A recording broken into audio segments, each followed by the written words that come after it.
We're going to do a bunch of things with these two equations here. It says Carter has been practicing for a band concert. The blue line represents the total time he will spend practicing. Avery just joined the band today. The red line represents the time she will spend practicing for the concert. So there's three tasks we're going to do here. Task number one is we're going to look at the graph and use that graph to write a system of equations. So we're going to have an equation for the red line and an equation for the blue line. Task number two is we're going to interpret the meaning of each equation. Now, what that means is we're going to say what the y-intercept is telling us about each one of these players and what the slope is telling us about them.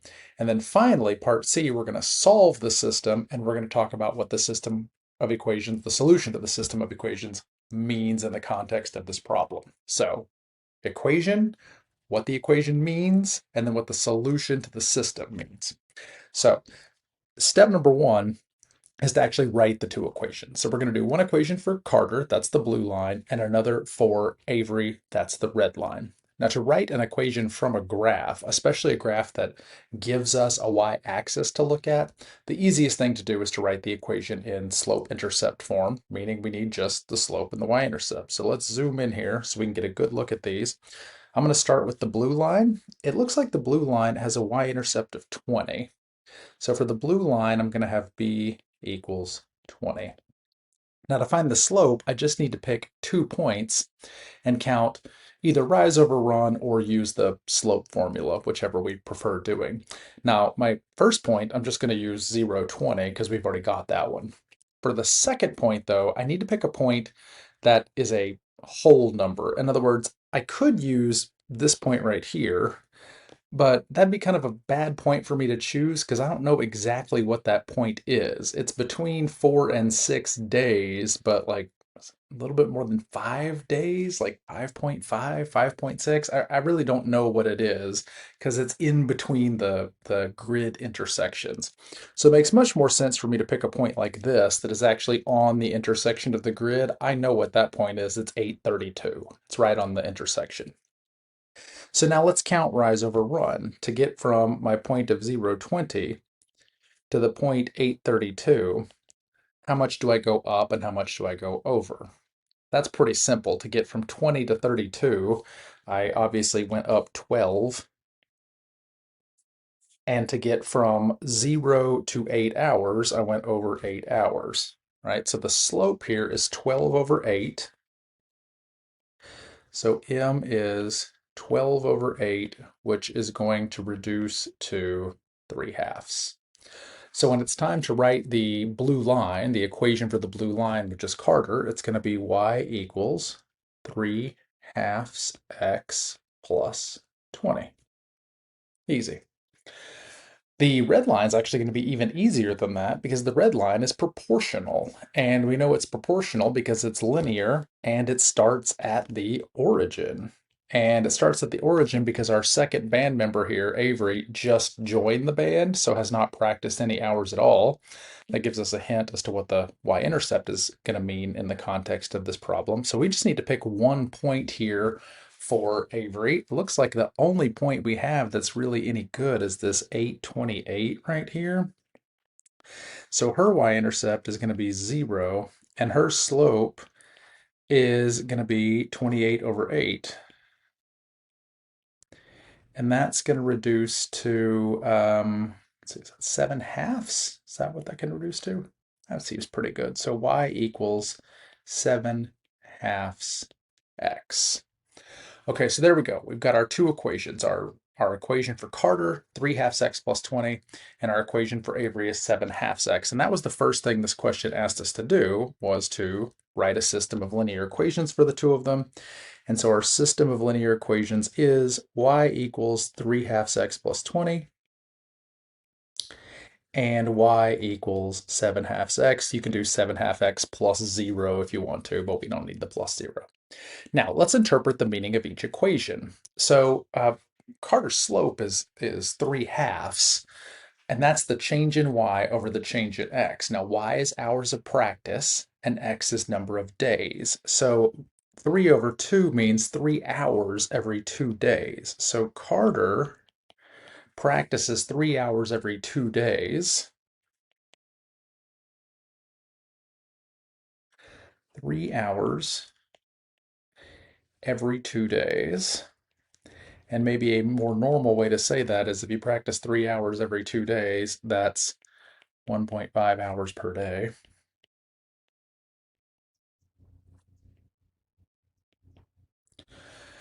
And her y-intercept was 20. That means she has already practiced for 20 hours. Makes sense. She's been in the band longer than Avery. So when Avery joins, Carter has already put in 20 hours of practice. So she practices an hour and a half every day and has already practiced 20 hours when Avery joins. Oop, better not do a lowercase a for Avery. When Avery joins. So the day Avery joins, Carter's already put in 20 hours of practice. So let's talk about Avery then. Avery has a y-intercept of 0. She just joined. She hasn't practiced at all. But she's practicing more than Carter. She's doing a slope of 7/2, so that's 7 hours every 2 days. So she's practicing much more. Avery practices 7 hours every 2 days,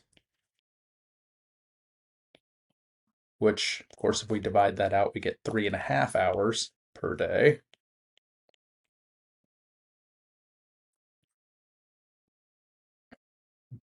But just joined, so has practiced 0 hours. That's why her y-intercept is 0. She just started. So that's what the slope and the y-intercept mean for the two of them. Now what we need to do is we need to solve this system of equations. We need to find out where these two equations cross. And the spot where they cross is right here. That's the solution. That's the spot where they cross. And I just can't tell what the number of hours are. It's in between 32 and 36, but I don't know if it's 33, 34, 35, maybe 35 and a half for all I know. I just don't know how many hours that is. Now, the intersection does look like it's right on the line for 10 days, so I think it's probably 10 days and a certain number of hours. And probably the easiest way to figure this out and to know for sure what the answer is to use the calculator and solve it by graphing. Now, the reason solving it by graphing is easy is because both of the equations we wrote are in slope-intercept form. So putting them in the calculator and finding out where they intersect is super easy. However, if I'm really sure that it's 10 days, that they've both been practicing for 10 days, I could also take the 10 and plug it in for x into either one of these equations right here.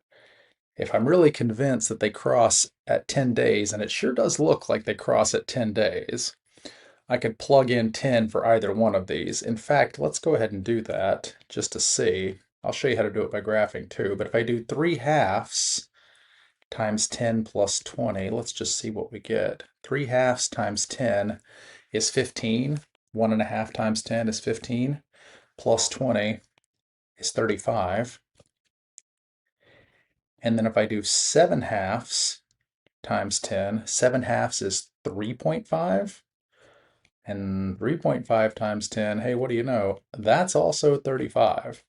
So just the equations alone tell me the answer is going to be 1035. So I know the answer is 1035, but bear with me for a second. It never hurts to review on the calculator. So let's go ahead and use our graphing calculator. Let's press y equals, and let's put in our two equations. We've got 3/2 x plus 20, that's Carter. And then we've got 7/2 x, that's Avery. Now if I graph them, I can't see the intersection because my graph is not the correct size.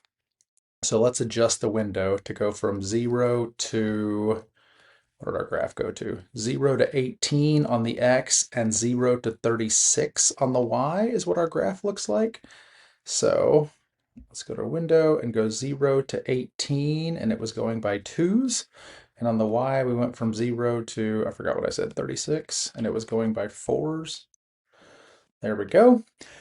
And if you don't remember the steps for figuring out the intersection, it is second and then calc, and then we want to go down to option 5, which says intersection. First curve means pick the first line, that's the blue one. Second curve means pick the second line, that's the red one. Guess means where do you think they're going to intersect? I think they're going to intersect around 10. So 9.95, 10.09, let's just go right there. And hey, what do you know? The calculator confirms 1035. I'm going to go ahead and screenshot this so I can put it in our notes that the intersection, according to the calculator, is 1035. So let's go back to our notes. Calculator confirms that 1035 is the solution.